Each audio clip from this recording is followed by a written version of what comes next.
بسم اللہ الرحمن الرحیم۔ سامعین کرام، آپ سن رہے ہیں اردو کہانی کالی دیوی کا مندر۔ یہ اس سلسلے کی قسط نمبر 12 ہے۔ میں مسکرا دیا اور راجوتی اور رانا ہریش مکھرجی کے ساتھ باہر نکل آیا۔ چاروں طرف سناٹا تھا، سرچ لائٹیں بجھا دی گئی تھیں، چند معمولی سی روشنیاں جل رہی تھیں۔ ٹرالروں کی چھت پر میں نے ان بھوٹانیوں کو دیکھا، وہ باقاعدہ اسلحہ لیے وہاں ڈیوٹی دے رہے تھے۔ یہ لوگ، میرے منہ سے بے اختیار نکلا، ان کی ڈیوٹی ہے، آدھی رات کو دوسرے جاگ جائیں گے، ہریش مکھرجی نے بتایا اور میں نے گردن ہلا دی۔ پھر ہریش مکھرجی نے ایک ٹرالر کی جانب رخ کیا۔ خیمے کے بجائے وہ ٹرالر میں پڑاؤ ڈالے تھے۔ میں نے دیکھا کہ ٹرالر میں بہت سے لوگ سو رہے تھے، ان میں ایرس 2 لڑکیاں موجود تھیں، وہیں پر راجوتی بھی لیٹ گئی۔ رانا ہریش مکھرجی نے ٹرالر کا دروازہ اندر سے بند کر دیا۔ میں بھی ان کے ساتھ تھا، چنانچہ میں بھی لیٹتے ہی سو گیا۔ پھر دوسرے دن صبح سب لوگ کافی دن چڑھے اٹھے تھے۔ باہر کافی انتظامات ہو رہے تھے اور کھٹر پٹر کی آوازیں سنائی دے رہی تھیں، گویا سارے حالات معمول پر تھے۔ ناشتہ وغیرہ تیار ہو گیا تھا اور میزیں لگا دی گئی تھیں۔ کافی لوگ فولڈنگ سٹولوں پر بیٹھے ہوئے تھے۔ پھر دیکھتے ہی دیکھتے ناشتہ کینوس کی میزوں پر لگا دیا گیا۔ بھوٹانی ملازم بڑی پھرتی سے کام کر رہے تھے۔ ہردیپ سنگھ نے پرخیال لہجے میں کہا، یہ تو بڑے غضب کے لوگ ہیں، بالکل مشینی انسان معلوم ہوتے ہیں۔ کسی نے کوئی جواب نہیں دیا اور سب ہی ناشتے میں مشغول ہو گئے۔ پھر اس کے بعد کافی کا دور چلا اور اچانک سلامت بیگ کہنے لگا، یار رانا، ایسے ہی ایک تفریحاً خیال میرے ذہن میں آیا ہے۔ کیا؟ ویسے تو ہم سب دوست ہیں، ایک دوسرے سے تعاون کرتے ہیں اور کرتے رہیں گے، لیکن اس کے باوجود اس قسم کی مہمات میں ایک سربراہ ہونا ضروری ہوتا ہے، جو تمام معاملات کے بارے میں سوچے، غور کرے اور تمام لوگ اس کی باتیں مانیں۔ کیا تم لوگ میری رائے سے اتفاق کرو گے؟ کیوں نہیں۔ تو پھر میری رائے ہے کہ کسی کو اپنا سربراہ چن لیا جائے جو ایک تجربے کار آدمی ہو اور اس کی ہدایات پر عمل کیا جائے۔ بہت مناسب بات ہے، لیکن اس کے لیے کسی کا انتخاب؟ رائے ہردیپ سنگھ، کئی آوازیں ابھریں۔ ویری گڈ، گویا آپ لوگ میری گردن پھنسانے پر تل گئے۔ بابا، میں اپنے الفاظ واپس لیتا ہوں۔ جی نہیں جناب، آپ اس پارٹی میں سب سے تجربے کار اور مناسب ترین آدمی ہیں، ہمیں آپ کے اوپر مکمل اعتماد ہے۔ دوستو، میری نگاہ میں ایک اور شخص ہے، آپ لوگ سن لیں اور اس کے بعد فیصلہ کریں۔ کون؟ سوال کیا گیا۔ نواب سلامت بیگ۔ نواب سلامت بیگ کے بارے میں آپ سب جانتے ہو، ایک شاندار مہم جو اور ایک زبردست انسان ہے۔ سلامت بیگ بلا شبہ سب سے زیادہ عمر رسیدہ اور سب سے زیادہ جہاں دیدہ ہے، اور یہاں معاملہ کارکردگی کا نہیں، سربراہ کی بات ہے۔ اور دوستوں سے معذرت کے ساتھ، نواب سلامت سے زیادہ عمدہ آدمی اس کام کے لیے اور کوئی میری نگاہ میں نہیں ہے۔ میں تائید کرتا ہوں، رانا ہریش مکھرجی نے کہا۔ ہم سب تائید کرتے ہیں۔ بلا شبہ ہم میں سے کسی کو نواب سلامت بیگ کے احکامات ماننے سے گریز نہیں ہوگا، مگر میری بات تو سنو، میں اس قابل نہیں ہوں، نواب سلامت بیگ نے کہا۔ ہم سب اس بات سے متفق ہیں نواب صاحب، آپ انکار نہ کریں، مگر میرے بھائیوں، میں آپ لوگوں کے مشوروں کے بغیر بھلا کیا کر سکوں گا؟ ہم سب آپ کے شانہ بشانہ ہیں نواب صاحب، آپ فکر مند کیوں ہوتے ہیں؟ تمہاری مرضی ہے، اگر تم یہ تماشا کرنا چاہتے ہو تو میں تیار ہوں۔ چنانچہ یہ بات طے ہو گئی اور اس کے بعد سفر کی تیاریاں شروع ہو گئیں۔ پھر تھوڑی دیر کے بعد گاڑیاں سٹارٹ ہو کر چل پڑیں۔ میں نے اپنے آپ کو بالکل نارمل رکھا تھا اور قرب و جوار کا جائزہ لیتا رہا تھا۔ سچی بات تو یہ ہے کہ اب میں نے سوچنا ہی چھوڑ دیا تھا۔ یہ نئے لوگ ملے تھے، کالی مجھے وارننگ دے چکی تھی اور مجھے بتا چکی تھی کہ اس کا کام میں نے بآسانی جاری کیا ہوا ہے۔ روپ گجنالی اس وقت ساتھ تھی، چنانچہ اب جو آگے لکھا ہوا ہے وہ ہو جائے گا۔ اتنے سارے لوگ مل گئے تھے، سب کے سب نئے اور اجنبی سے تھے۔ سب سے بڑی بات یہ تھی کہ میری حسن پرست فطرت کی یہاں مکمل تسکین موجود تھی۔ اس کے علاوہ ایک اور بڑی انوکھی بات جو میں نے محسوس کی تھی، وہ یہ تھی کہ راجوتی ضرورت سے زیادہ مہربان نظر آتی تھی۔ گاڑیاں سفر کرتی رہیں، طویل میدان ختم ہونے کا نام ہی نہیں لے رہا تھا۔ قرب و جوار میں پہاڑیاں بکھری ہوئی تھیں، بہت سے درے نظر آ رہے تھے، لیکن ان لوگوں نے ایک خاص راستہ منتخب کیا ہوا تھا۔ ظاہر ہے وہ ان کے منصوبے کے مطابق ہی ہوگا۔ طویل میدان ختم ہونے کا نام ہی نہیں لے رہا تھا۔ وہ جنگل جو دور سے کالی لکیر کی مانند نظر آتا تھا، اب صاف محسوس ہونے لگا تھا۔ ٹرالروں اور باسکٹ گاڑیوں کی وجہ سے رفتار زیادہ تیز نہیں کی جا سکتی تھی، چنانچہ سفر مناسب رفتار سے جاری تھا۔ اس وقت نہ جانے کیوں راجوتی میرے قریب آ کر بیٹھ گئی تھی۔ اسی سیٹ پر دوسرے لوگ بھی موجود تھے۔ راجوتی کچھ عجیب سی کیفیت کا شکار نظر آتی تھی۔ یوں لگتا تھا جیسے وہ کبھی کبھی خود کو سنبھالنے کی کوشش کرتی ہو۔ بہرحال مجھے اس وقت اس کا پاس بیٹھنا اچھا لگ رہا تھا۔ ویسے بھی حسین لڑکی تھی، لیکن ایک اور لڑکی بھی میری طرف بہت زیادہ متوجہ تھی اور اس کا نام جینا تھا۔ جینا تھوڑی پیچھے بیٹھی ہوئی تھی۔ میں نے اس کی جانب دیکھا اور مسکرا دیا۔ جینا چونک کر مجھے دیکھنے لگی۔ تب پھر میں عقبی سیٹ پر آ گیا اور میں نے سیٹ سے ٹیک لگا کر آنکھیں بند کر لیں، لیکن بند آنکھوں میں تاریکی کے سوا اور کیا نظر آتا۔ ایک بار پھر میرا ذہن گاڑی کی گھوں گھوں سے ہم آہنگ ہو گیا۔ مٹے مٹے خاکے ابھرنے لگے۔ ابھی زیادہ وقت نہیں گزرا تھا کہ گاڑی ایک لمحے کے لیے رک گئی۔ خیریت، کیا بات ہے؟ لوگ ایک دوسرے سے سوالات کرنے لگے، لیکن گاڑی رکنے کی وجہ معلوم نہیں ہو سکی۔ اگلی گاڑی رک گئی تھی، اس لیے یہ بھی رک گئی۔ قرب و جوار کا ماحول ایسا نہیں تھا کہ اتر کر حالات کا جائزہ لیا جائے۔ کالے رنگ کے ریچھ آس پاس نظر آ رہے تھے۔ بہرحال وقت گزرتا رہا اور میں اپنے آپ سے محو ہو کر گفتگو کرتا رہا۔ میں نے سیٹ سے گردن نکالی تھی، نہ جانے کیوں نیند سی آ رہی تھی، کانوں اور آنکھوں سے آگ نکل رہی تھی۔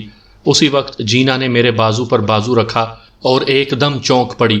ایکسکیوز می مسٹر ہنسراج، سوری، کوئی غلطی ہو گئی مجھ سے؟ نہیں، آپ کو تو بخار آیا ہوا ہے۔ بخار؟ جی نہیں، میرا خیال ہے ایسی بات نہیں ہے۔ دکھا لیجئے کسی کو، کافی گرم ہو رہا ہے آپ کا ہاتھ۔ ایسے ہی ہوگا، کوئی خاص بات نہیں ہے مس جینا، بہت بہت شکریہ۔ چلیں ٹھیک ہے، اگر آپ محسوس کرتے ہیں تو الگ بات ہے، ورنہ ٹھیک ہے۔ جینا خاموش ہو گئی۔ دوپہر ہو گئی تھی اور سب کو بھوک لگ رہی تھی۔ قافلہ کافی پرسکون تھا۔ اس نے آرام دہ سفر طے کیا تھا، کسی کو جلدی نہیں تھی۔ چنانچہ جس شخص نے بھوک کا تذکرہ کیا، اسی کے کہنے پر وہاں گاڑیاں روک لی گئیں۔ یہ ایک ریتلا میدان تھا اور کسی سائے کی گنجائش ہی نہیں تھی، لیکن ٹرالر بہترین تھے۔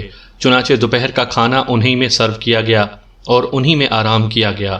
میں نے بھی دوسروں کے ساتھ کھانے میں حصہ لیا تھا، لیکن جینا نے شاید رانا ہریش مکھرجی سے بھی بات کی تھی، چنانچہ انہوں نے میرے لیے صرف لیکوڈ غذا تجویز کی۔ دوپہر کو 2 گھنٹے کے آرام کے بعد سفر دوبارہ شروع ہو گیا اور ہم اسی ترتیب سے چل پڑے، سوائے اس کے کہ رانا ہریش مکھرجی اور راجوتی میرے پاس بیٹھے ہوئے تھے۔ اس دوران میں نے خاص طور پر محسوس کیا تھا کہ روپ گجنالی بہت ہی خاموش عورت ہے اور کسی سے مخاطب نہیں ہوتی، جبکہ باقی تمام خواتین بدستور چوں چوں کرتی رہتی ہیں۔ کھانے اور 2 گھنٹے آرام کے بعد سفر دوبارہ شروع کیا گیا تھا، لیکن اس بار بھی سفر کی رفتار ہلکی تھی۔ پھر جب شام جھکنے لگی تو ریتلا میدان بھی ختم ہو گیا اور اب ہم لمبے سرسبز و درختوں کے سایوں سے گزر رہے تھے۔ یہ وہی جنگل تھا جو دور سے ایک لکیر کی مانند نظر آتا تھا اور یوں لگ رہا تھا کہ چند گھنٹوں میں ہم وہاں پہنچ جائیں گے، لیکن اب کہیں جا کر یہ لگا تھا کہ جیسے جنگل میں پہنچ گئے ہوں۔ راستوں کی طرف سے یہ لوگ مطمئن تھے، اس لیے سفر مناسب راستے پر ہی کیا جا رہا تھا، یہاں تک کہ شام ہو گئی اور چونکہ جس جگہ پر ہم تھے وہ قیام کے لیے پسند کر لی گئی تھی، اس لیے نواب سلامت بیگ نے یہیں قیام کا فیصلہ کر لیا۔ بھوٹانی جوان اتر گئے اور اس کے بعد جلدی جلدی تیاریاں کرنے لگے۔ ان لوگوں کی پھرتی اور مستعدی مجھے بہت پسند آئی تھی۔ منٹوں میں انہوں نے ساری تیاریاں مکمل کر لیں۔ ہریش مکھرجی میرے پاس ہی کھڑے تھے۔ انہوں نے کہا، دیکھ رہے ہو انہیں؟ کسے؟ میں نے چونک کر کہا، انہیں، جوانوں کی بات کر رہا ہوں۔ مجھے یہ لوگ بہت پسند ہیں۔ ویسے میں تمہیں ایک بات بتاؤں کہ یہ بھوٹان کا کمال ہے۔ یہ چھوٹے قد کے لوگ ہوتے ہیں، لیکن میں نے جتنا مستعد انہیں دیکھا ہے کسی کو نہیں دیکھا۔ یہ میرا تجربہ ہے۔ بس بعض علاقے ایسے ہیں کہ بد نصیبی انہیں لے ڈوبتی ہے، وہ کوئی خاص ترقی نہیں کر پاتے۔ اچھا اب یہ بتاؤ کہ تمہاری طبیعت کیسی ہے؟ رانا ہریش مکھرجی نے موضوع بدل دیا۔ رانا صاحب، طبیعت خراب ہی کب تھی؟ میں نے مسکراتے ہوئے کہا۔ بس گڑبڑ نہیں ہوگی، کھانے پینے میں احتیاط کرو گے تو بدن کا چور نکل جائے گا۔ کیوں راجوتی؟ رانا ہریش مکھرجی نے پیار سے اپنی بہن کو مخاطب کیا اور وہ چونک کر اس کی طرف دیکھنے لگی۔ جی بھیا جی۔ راجوتی، ان کا ذرا خیال رکھنا، کوئی اور چیز نہ کھا لیں یہ۔ میں ہنسنے لگا تو رانا صاحب بھی ہنسنے لگے، لیکن راجوتی کا چہرہ بدستور سپاٹ رہا۔ حسب معمول موسیقی شروع ہو گئی۔ مہم کیا تھی؟ اچھی خاصی پکنک تھی۔ پسندیدہ ریکارڈ سنے جا رہے تھے، فرمائشیں ہو رہی تھیں، روشنیاں بکھری ہوئی تھیں۔ بھوٹانی نوجوانوں نے رقص کا پروگرام بنایا اور سب کے سب کچھ نہ کچھ کرنے لگے۔ میں نے ایک سنسان گوشہ اپنایا، خطرات کو بہرحال ذہن میں رکھنا تھا، چونکہ وہاں پر اجازت نہیں تھی کہ کوئی بھی دور نکل جائے۔ ایک درخت کے نیچے گھاس پر میں لیٹ گیا اور تھوڑی ہی دیر گزری تھی کہ کسی کو نزدیک آتے دیکھ کر چونک پڑا۔ دلکش بات یہ تھی کہ وہ راجوتی ہی تھی۔ وہ میرے قریب آ گئی۔ سو رہے ہو؟ اس کا لہجہ بہت عجیب تھا۔ نہیں راجوتی جی، بس ہنگامے سے اکتا کر یہاں آ گیا تھا۔ ریکارڈنگ بند کروا دوں؟ ارے نہیں نہیں، دوسروں کو اپنے طور پر جینے کا حق ہے۔ تم یہ حق تسلیم کرتے ہو؟ راجوتی نے عجیب سے لہجے میں کہا۔ کیوں نہیں؟ پھر کبھی کبھی دوسروں سے جینے کا حق چھیننے کی کوشش کیوں کرتے ہو؟ جی؟ میرا منہ حیرت سے کھل گیا۔ ہاں، کیوں چھینتے ہو دوسروں کا حق؟ سوری، میں معافی چاہتا ہوں۔ مجھے بتائیے تو صحیح کہ میں نے کیا کیا ہے۔ کیا تم اپنے آپ کو کوئی انوکھی چیز سمجھتے ہو؟ نہیں، بالکل نہیں، ایسی تو کوئی بات نہیں، میں آپ کا داس ہوں۔ میرا داس، وہ طنزیہ لہجے میں بولی۔ مجھ سے کوئی غلطی ہو گئی ہو تو بتائیے، میں محسوس کر رہا ہوں کہ آپ مجھ سے کچھ ناراض سی ہیں۔ دیکھو، میں تمہیں صرف ایک بات بتاؤں، میں جب کسی کو پسند کرتی ہوں تو مکمل طور پر اسے اپنے قریب دیکھنا چاہتی ہوں، اور یہ بات کہنے میں مجھے کوئی عار نہیں ہے کہ تم مجھے پسند ہو۔ جب تم بھیا جی کے پاس آئے تھے تبھی مجھے اچھے لگے تھے، اور میں نے دل میں سوچا تھا کہ میں تم سے دوستی کروں، تمہارے قریب آؤں، لیکن تم نے مجھے بالکل ہی ایک عام حیثیت دی اور ذرا بھی یہ احساس نہیں دلایا کہ تم مجھ سے متاثر ہو۔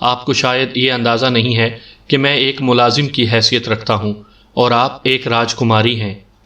یہ تمہاری ذہنی فرسودگی ہے۔ بھیا جی ایسی باتوں پر کوئی توجہ نہیں دیتے۔ میں کیا کہہ سکتا ہوں، لیکن آپ مجھے بتائیے کہ اگر بات آگے بڑھی تو میرے ساتھ کیا ہوگا؟ میں بات آگے نہیں بڑھنے دوں گی۔ تم اس وقت خاص طور پر سے جینا کے پاس جا کر بیٹھے تھے، کیا ظاہر کرنا چاہتے ہو اس بات سے؟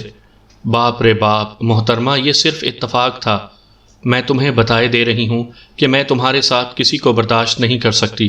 کچھ بھی ہو سکتا ہے، کوئی بھی بات ہو سکتی ہے، میں تمہیں وارننگ دے رہی ہوں۔ عجیب وارننگ تھی، بڑا مسئلہ ہو گیا تھا۔ راجوتی مجھے بھی پسند تھی، مگر صورتحال یہ تھی کہ میں راجوتی کی قربت کیسے حاصل کروں، اور یقینی طور پر روپ گجنالی بھی نہیں چاہتی ہوں گی۔ روپ گجنالی نے البتہ ابھی مجھے کوئی حیثیت نہیں دی تھی۔ اس کا مطلب یہ تھا کہ اسے یہ بات معلوم نہیں ہے کہ میں کالی کا بھیجا ہوا آدمی ہوں۔ اگر اسے یہ بات معلوم ہو گئی تو کیا ہوگا؟ وقت گزرتا رہا اور حالات معمول کے مطابق رہے، لیکن پھر ایک تبدیلی رونما ہوئی۔ اس وقت جینا ایک وزنی باسکٹ لے کر آ رہی تھی اور اس سے چلا نہیں جا رہا تھا۔ میں بالکل قریب موجود تھا۔ میں نے وہ باسکٹ اس کے ہاتھ سے لے لی۔ اس نے سرد نگاہوں سے مجھے دیکھا اور کوئی خاص توجہ نہیں دی۔ پھر وقت گزرتا رہا۔ میں نے موقع ملتے ہی ہریش مکھرجی سے کہا، ہریش مکھرجی، اگر ہم چھوٹے جانوروں کا شکار کرتے ہیں تو ان میں سے کسی کو اعتراض ہوگا؟ نواب سلامت بیگ نے پٹی پڑھائی ہے شاید تمہیں۔ رانا مکھرجی مسکرا کر بولے، کیا مطلب؟ بھائی وہ مسلمان ہیں اور گوشت کے بغیر ان کا گزارا نہیں ہے، لیکن تمہیں ہنسی آئے گی یہ سن کر کہ ہم سب بھی گوشت خور ہیں۔ ارے واہ، تو پھر کیا کہتے ہیں آپ؟ میں نے کہا نا، نواب سلامت بیگ نے جو کچھ بھی کہا ہے اس پر میں بھی عمل کرنے کو تیار ہوں۔ تو پھر میں آپ سے جھوٹ نہیں بولوں گا، میں نے کہا۔ کس سلسلے میں؟ نواب صاحب نے مجھ سے کچھ بھی نہیں کہا۔ ویری گڈ، لیکن صرف ایک لمحے پہلے میں نے نواب سلامت بیگ کی تلاش میں نگاہیں دوڑائی تھیں، اس خیال کے تحت کہ اس سے کہوں کہ اس سفر پر نحوست کیوں طاری ہو گئی ہے۔ نحوست تو نہیں، اچھا خاصا سفر گزر رہا ہے۔ ٹھیک ہے، جب تازہ خوراک دستیاب ہو سکتی ہے تو پھر محفوظ خوراک تو کسی بھی وقت استعمال کی جا سکتی ہے۔ یعنی شکار؟ ہاں بالکل، رانا ہریش مکھرجی نے کہا۔ تو پھر کیا خیال ہے؟ کیا ہم رائے ہردیپ سنگھ سے بات کریں شکار کے بارے میں؟ اور تم 10-20 ہرن لے آؤ گے؟ رانا ہریش مکھرجی نے مسکراتے ہوئے کہا، اگر آپ حکم دیں گے تو یقیناً ایسا ہو جائے گا، میں نے سینہ تانتے ہوئے کہا۔ اب ظاہری بات ہے کہ مجھے بھی اپنی تھوڑی سی بہت شیخی مارنے کا حق تھا۔ جب وقت نے مجھے ہسراج بنا ہی دیا تھا تو پھر مجھے ہسراج ہی رہ کر کام کرنا تھا۔ میں نے دل ہی دل میں سوچا تھا، سمندر شاہ کا بیٹا سکندر شاہ، اب سکندر رہ کہاں گیا ہے؟ کبھی کبھی تو مجھے یوں لگتا تھا جیسے واقعی میں ہسراج ہی ہوں۔ رانا ہریش مکھرجی تعریفی نگاہوں سے مجھے دیکھ رہے تھے، پھر اس نے کہا، نہیں میری جان، میں تمہیں نظر نہیں لگوانا چاہتا، تم میرے آئیڈیل ہو، ہمارے پروگرام کے مطابق بھی تم کھل کر منظر عام پر نہیں آؤ گے، ایک دو ہرن مار لینے میں کوئی حرج نہیں ہے۔ ٹھیک ہے، میں نے ایک گہری سانس لی اور اس کے بعد میں نے یوگان سے بات چیت بھی کی کہ آج میں اس کے ساتھ ہی رہوں گا۔ راجوتی پر ایک اور برا نقش چھوڑنے کی یہ کوشش کرنے کا مزہ آ رہا تھا۔ مزے کی بات اس وقت ہوئی جب میڈم جینا بھی اس گاڑی میں آ گئیں۔ یہ اتفاق ہی تھا کہ میں یوگان کے برابر میں بیٹھا ہوا تھا اور اس وقت تک مجھے اندازہ بھی نہیں تھا کہ ہمارے ساتھ کون کون ہوگا۔ شاید جینا نے بھی غور نہیں کیا تھا، لیکن دور سے راجوتی کی آنکھوں سے خارج ہوتی ہوئی چنگاریوں کی چمک یہاں تک پہنچ رہی تھی۔ میں دل ہی دل میں مسکرا دیا۔ یہ تفریح کافی دلچسپ ہو گئی تھی۔ یوگان میرے ساتھ ہونے کی وجہ سے کافی خوش تھا، اور سچی بات یہ ہے کہ یہ شخص خود مجھے بھی بہت پسند آیا تھا۔ ہم لوگ باتیں کرتے رہے، پھر یوگان ہی نے کہا، شکار کے بارے میں کیا خیال ہے چیف؟ کریں گے، ضرور کریں گے۔ ایک بات کہوں؟ یوگان نے دلچسپی سے کہا۔ ہاں بولو۔ آپ کے بدن سے شکار کی بو آتی ہے۔ یوگان نے بڑے مزے کی بات کی تھی۔ اچھا، شکاری کے بدن سے کوئی خاص قسم کی بو آتی ہے؟ ہاں، ہماری ناک بہت تیز ہوتی ہے، اور میں بڑی امید سے آپ سے ایک سوال کر رہا ہوں کہ کیا میں نے غلط کہا ہے؟ نہیں یوگان، میں شکار کھیلتا رہا ہوں، میں نے جواب دیا، اور مجھے یوں لگا جیسے یوگان اپنی بات صحیح ہونے کی وجہ سے اپنے اندر ہی خوش ہوا ہو۔ تقریباً 1 گھنٹے تک یہ سفر جاری رہا، اور اس کے بعد یوگان نے کہا، میرا خیال ہے چیف، یہ جگہ شکار کے لیے بہت موزوں ہے۔ آپ دیکھ رہے ہیں کہ شکار ہمیں ذلیل کر رہا ہے۔ بالکل بالکل ایسی ہی بات ہے۔ میں نے اپنے اطراف میں دوڑتے بھاگتے خوبصورت جانوروں کو دیکھ کر کہا۔ یوگان نے پھر کہا، اصل میں یہ وقت خوراک کی تلاش کا ہے، پھر جانور شکار کی تلاش میں نکلتا ہے، اور ہر شکاری اپنا شکار پا لیتا ہے۔ جوں جوں سورج تیز ہوتا جائے گا، پیٹ بھرے جانور آرام کرنے کے لیے مناسب جگہیں تلاش کر لیں گے۔ بالکل ٹھیک ہے، بالکل ٹھیک کہتے ہو تم۔ ہمارے پیچھے ایرس بیٹھا ہوا تھا اور ہماری باتیں سن رہا تھا۔ جب ہم خاموش ہوئے تو اس نے کہا، اگر یہ بات ہے تو دوسرے لوگوں کو اطلاع دے دی جائے کہ شکار شروع کر دیتے ہیں۔ جی مسٹر ایرس۔ اوہو، دیکھو شاید دوسرے لوگوں نے بھی یہی فیصلہ کیا ہے۔ اصل میں ہمارے ساتھ تجربے کار شکاریوں کی پوری ٹیم موجود ہے۔ دیکھو گاڑیاں رک رہی ہیں، جگہ بھی مناسب ہے، یوگان نے کہا۔ ساری گاڑیاں ایک ہی جگہ رک گئیں۔ انہوں نے ایک احاطہ سا بنا لیا۔ یوگان نے بھی اپنی گاڑی ان کے برابر روک دی۔ تمام لوگ نیچے اتر رہے تھے۔ ڈیڈی، میں بھی شاٹ گن سے پرندوں کا شکار کھیلوں گی، جینا نے اپنے باپ سے کہا۔ ٹھیک ہے بیبی، پہلے ان لوگوں کو پروگرام بنا لینے دو۔ اوکے ڈیڈی، جینا نے کہا، اور پھر وہ اپنی شاٹ گن ٹھیک کرنے لگی۔ میرے ہاتھوں میں کھجلی ہو رہی تھی، لیکن بہرحال صبر کرنا تھا اور دوسروں کو شکار کھیلتے دیکھنا تھا۔ تمام بڑوں نے میٹنگ کی۔ بھلا بھوٹانی ملازموں کو شکار کھیلنے کی کیا ضرورت تھی؟ انہیں اتنی اہمیت نہیں دی جا سکتی تھی۔ ہاں، وہ شکار کو ذبح کر سکتے تھے، اسے پکا سکتے تھے۔ یہاں ایک سے ایک بڑا شکاری موجود تھا۔ خود رانا ہریش مکھرجی شاید مجھے بھول گیا تھا۔ راجوتی اس کے ساتھ ہی تھی۔ کمال کی لڑکی تھی وہ۔ اس نے اب بھی اپنے چہرے سے کچھ ظاہر نہیں ہونے دیا تھا، اور بدستور حشاش بشاش تھی۔ شروع میں اس نے جس طرح مجھ پر اپنا اثر قائم کرنے کی کوشش کی تھی، اس کے بعد ایسا کوئی مظاہرہ اس نے نہیں کیا تھا۔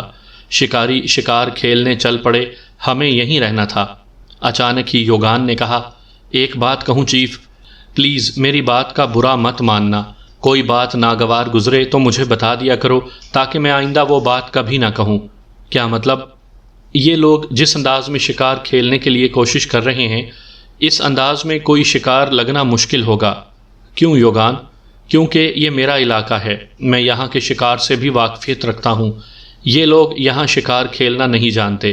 اس علاقے میں شکار کھیلنے کا طریقہ دوسرا ہی ہو سکتا ہے۔ وہ کیا یوگان؟ میں نے دلچسپی سے پوچھا۔ جھاڑیوں کا علاقہ ہے چیف۔ اول تو شکار نظر ہی مشکل سے آئے گا۔ جانور بھی چالاک ہوتے ہیں، وہ اپنے رنگ سے فائدہ اٹھاتے ہیں۔ شکار اگر صرف جھاڑیوں میں تلاش کیا جائے تو مل سکتا ہے، یا پھر پانیوں کے کنارے جہاں وہ کھلا مل سکتا ہے؟ ٹھیک ہے، ٹھیک کہتے ہو یوگان، میرا خیال ہے انہیں کوشش کر لینے دو، جب یہ ناکام ہو جائیں گے تب دیکھا جائے گا، میں نے کہا، اور یوگان منہ ٹیڑھا کر کے گردن ہلا کر چپ ہو گیا۔ میں تھوڑی دیر تک تو یوگان کے ساتھ ٹہلتا ہوا اس طرف چل پڑا جہاں جینا اپنے باپ کے ساتھ جا رہی تھی۔ میرا رخ بھی اپنی طرف دیکھ کر ایرس رک گیا۔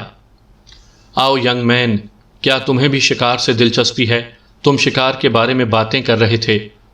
ایرس نے مسکراتے ہوئے کہا، تھوڑی بہت سر، میں نے جواب دیا، لیکن تم اپنے ساتھیوں کے ساتھ نہیں گئے؟ جینا نے ایک عجیب سی بات کہی۔ معافی چاہتا ہوں مس جینا، شاید میں نے آپ کو ڈسٹرب کیا ہے، مجھے افسوس ہے۔ میں پلٹ، ارے نہیں نہیں، ایسی بات نہیں ہے، میں نے اس لیے یہ بات نہیں کہی تھی۔ جینا جلدی سے بولی اور میں رک گیا۔ کوئی بات نہیں ہے میڈم، شاید آپ کو میرے بارے میں تفصیل نہیں معلوم۔ میں ہریش مکھرجی کا ملازم ہوں، آپ جانتی ہیں کہ ملازم آقاؤں کی تفریحات میں مداخلت نہیں کیا کرتے۔ آپ ہمارے ساتھ آئیے، آئیے پلیز۔ جینا ایک دم نرم ہو گئی۔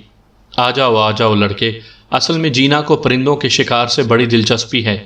آپ کیا شکار کریں گے مس جینا؟ میں نے کہا، بس جو کچھ مل جائے۔ مجھے اس طرف کچھ قازیں نظر آئی تھیں۔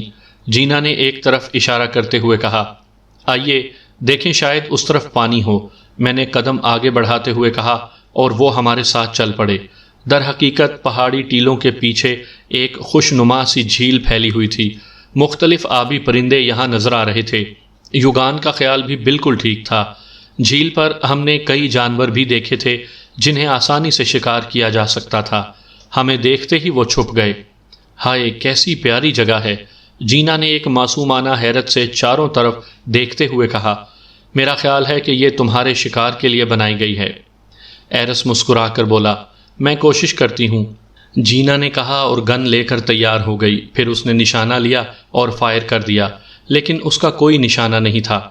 پرندے اڑ گئے اور جینا کھسیائے ہوئے انداز میں مجھے اور ایرس کو دیکھنے لگی۔ کوئی بات نہیں، پھر صحیح۔ ایرس نے اس کی ہمت بڑھائی۔ اصل میں میرا نشانہ اچھا نہیں ہے، آپ پھر کوشش کیجئے مس جینا، میں نے کہا، اور اس نے ایک بار پھر کوشش کی، لیکن اس بار بھی وہی رہا۔ نہیں بن رہا مجھ سے، وہ شرمندہ سی ہوتی ہوئی بولی۔ ارے نہیں، کیوں نہیں بنے گا؟ آخر کسی نہ کسی پرندے سے تو غلطی ہو ہی جائے گی، ایرس نے کہا۔ لیکن جینا کا منہ بن گیا۔ شاید اس نے ایرس کی یہ بات اپنے اوپر طنز سمجھی تھی۔ اس نے کہا، نہیں، خواہ مخواہ شرمندہ ہونے سے کیا فائدہ؟ جینا نے مسکراتے ہوئے کہا، نہیں مس جینا، اس میں شرمندگی کی کیا بات ہے؟ براہ کرم ایک اور کوشش کیجئے، آئیے۔ میں نے ضرورت سے زیادہ بے تکلفی کا مظاہرہ کیا اور جینا کی پشت پر پہنچ گیا۔ پھر میں نے اس کے دونوں شانے پکڑے اور اس کی پشت اپنے سینے سے لگائی اور گن ٹھیک طور پر اس کے ہاتھ میں پکڑا دی۔ پھر پرندوں کی ایک ٹولی کو تاکتے ہوئے میں نے کہا، نالی کے نیچے میرا ہاتھ رہے گا، آپ صرف نشانہ لیں گی، اور جب میں کہوں ٹریگر دبا دیں۔ او ہو، اچھا۔ جینا کی آواز میں کسی قدر لرزش تھی۔ غالباً میرے چوڑے سینے کا لمس اسے متاثر کر رہا تھا۔ چھرے والے کارتوس ہیں نا؟ ہاں، ٹھیک ہے، تو پھر اینگل درست کریں۔ ٹھیک ادھر، نیچے، اوکے، فائر، میں نے کہا اور جینا نے ٹریگر دبا دیا۔ لڑکھڑاتے ہوئے کئی کازیں نیچے گریں اور جینا کے حلق سے خوشی کی سریلی چیخ نکل گئی۔ او مائی گاڈ، 5! ہم خوشی سے دوڑے اور ہم نے کازیں ذبح کر لیں۔ جینا بے پناہ خوش تھی۔ اس نے تعریفی لہجے میں کہا، آپ تو بڑے ماہر نشانہ باز ہیں مسٹر ہنسراج، لیکن کازیں تو آپ نے شکار کی ہیں مس جینا۔ نہیں، ایسا نہ کہیں، میرے ہاتھ میں تو صرف گن تھی۔ یہ تو بڑے آگے کی بات ہے کہ دوسرے کے ہاتھوں سے اتنا عمدہ نشانہ لگایا جائے، ایرس نے کہا۔ اس کا مطلب یہی ہے کہ مسٹر راج ایک زبردست شکاری ہے۔ پلیز میری اس قدر تعریف نہ کریں۔ کیا مطلب؟ میری نوکری جاتی رہے گی۔ کیوں، ایسی کیا بات ہے؟ بس میری درخواست ہے آپ سے۔ ٹھیک ہے، لیکن بات عجیب ہے۔ آئیے ہنسراج، ایک بار پھر، جینا نے کہا۔ ضرور آئیے، میں نے کہا، اور اس بار جینا میرے سینے سے لگ گئی۔ پھر بھلا نشانہ کیوں خالی جاتا؟ جینا کا خوشی کے مارے برا حال تھا۔ خدا کی قسم ڈیڈی، اب یہ سب مجھے اتنا آسان معلوم ہونے لگا ہے۔ مسٹر ایرس، میں نے آہستہ سے کہا۔ ہاں بولو۔ یہ لوگ جو شکار کرنے گئے ہیں نا، میری پیشن گوئی ہے کہ شکار کر کے نہیں لا سکیں گے۔ کیوں؟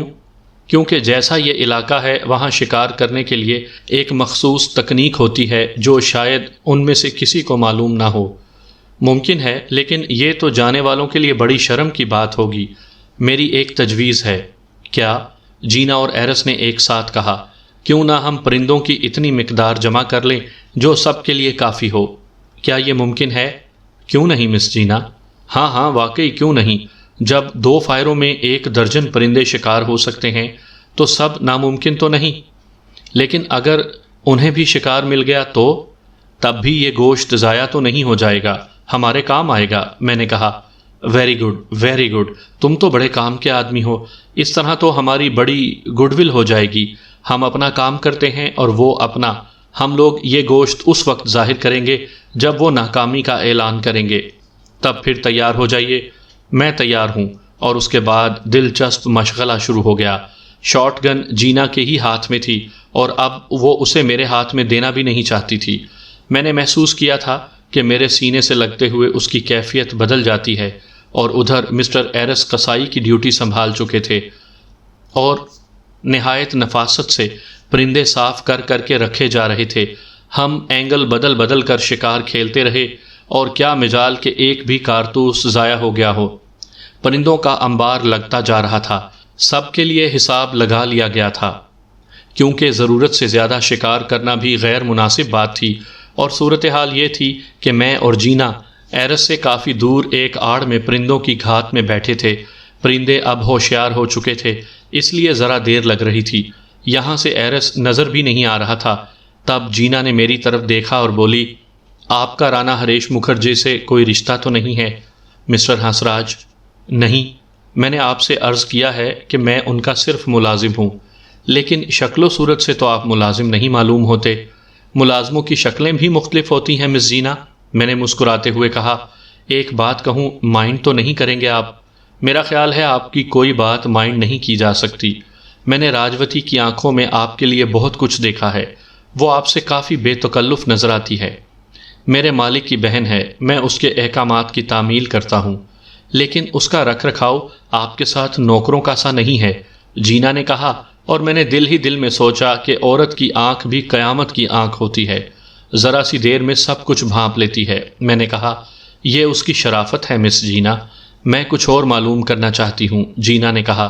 کیا وہ آپ سے محبت نہیں کرتی؟ اس سوال پر میں نے چند لمحوں کی خاموشی اختیار کی۔ اب اس قدر بے وقوف بھی میں نہیں تھا۔ تھوڑی دیر بعد خاموش رہنے کے بعد بولا، ہم لوگ بڑے وفادار ہوتے ہیں، اس بات کا تصور بھی نہیں کر سکتے کہ مالک کی بہنوں سے عشق کریں، اور راجوتی میرے مالک کی بہن ہیں۔ میں نے تو کبھی خواب میں بھی ان کے بارے میں یہ نہیں سوچا۔ کیا آپ ٹھیک کہتے ہیں ہنسراج؟ ہاں، میں جھوٹ نہیں بول رہا۔ کمال ہے۔ کیوں؟ آخر کیا کمال ہے اس میں؟ ہم لوگوں کا خیال تھا کہ تم دونوں ایک دوسرے سے محبت کرتے ہو۔ مجھے معاف کرنا، میں ذرا بے تکلف لڑکی ہوں۔ بڑی بے تکلفی سے میں نے یہ الفاظ کہہ دیے ہیں، لیکن ہم لوگ یہ سوچتے رہے ہیں۔ ہم لوگ کون؟ میں سلامت بیگ کی بیٹیوں کے بارے میں بھی کہہ رہی ہوں۔ ہم لوگ آپس میں اس بارے میں بات کر رہے ہیں۔ نہیں، ایسی کوئی بات نہیں۔ یہ تو خوشی کی بات ہے، جینا نے مسکراتے ہوئے کہا۔ کیوں؟ خوشی کی کیا بات ہے؟ اب ہم میں سے کوئی بھی آپ سے محبت کر سکتا ہے، جینا نے بے تکلفی سے کہا، اور میں خاموش ہو گیا۔ آپ کچھ بولیں گے نہیں اس بارے میں؟ نہیں، میں کچھ نہیں بولنا چاہتا۔ میرا خیال ہے آپ کو اپنے خیالات کا اظہار ضرور کرنا چاہیے تاکہ ہم لوگ بھی محتاط ہو جائیں۔ پلیز مس جینا، آپ ایسی بات نہ کریں۔ نہیں، معافی چاہتی ہوں مسٹر ہنسراج، میں اپنی ہی بات کر رہی ہوں۔ آپ مجھے یہ بتائیے کہ کیا محبت انسان کی ضرورت نہیں ہوتی؟ آپ کو کپڑے کی ضرورت ہے، آپ کپڑا پہنتے ہیں۔ آپ کو روٹی کی ضرورت ہے، آپ روٹی کھاتے ہیں۔ آپ براہ راست اس معاملے میں کیوں نہیں سوچتے؟ مس جینا، روٹی آپ کی ذات کے لیے ہے، لباس آپ کے بدن کو ڈھکنے کا ذریعہ ہے، یہ دونوں چیزیں آپ کو زندہ رکھتی ہیں، لیکن محبت ایک بڑا مقدس جذبہ ہے، بہت دیر میں اس کے بارے میں سوچا جا سکتا ہے۔ ٹھیک ہے، لیکن آپ میری بات کو ذہن نشین کر لیجئے، میں کسی بھی وقت آپ سے محبت کر سکتی ہوں۔ جینا ضرورت سے زیادہ بے تکلف تھی۔ اس نے کہا، میرا خیال تھا کہ آپ راجوتی سے منسلک ہیں، آپ میں کچھ ایسی خوبیاں ہیں جو دوسروں میں نہیں۔ آپ اتنے عمدہ نشانے باز ہیں کہ آج اس کا تجربہ ہو گیا ہے۔ یقیناً آپ سپر ہیں، میں آپ کو پسند کرنے لگی ہوں۔ بہر طور بڑی سنگین صورتحال تھی۔ راجوتی کو بھی سنبھالنا ضروری تھا کیونکہ وہ بہرحال ایک بڑی شخصیت کی مالک تھی اور مجھے اس کے ساتھ ہی رہنا تھا۔ آپ شاید بہت غلط کر رہی ہیں مس جینا، میں انتہائی بے حقیقت انسان ہوں۔ دیکھیں، انسان اگر انسان ہے تو بے حقیقت نہیں ہوتا۔ بہرحال میری خوش نصیبی ہے کہ آپ جیسی حسین لڑکی مجھے پسند کرتی ہے۔ اب میں بہت سی باتیں بے تکلفی سے کہہ دوں گی،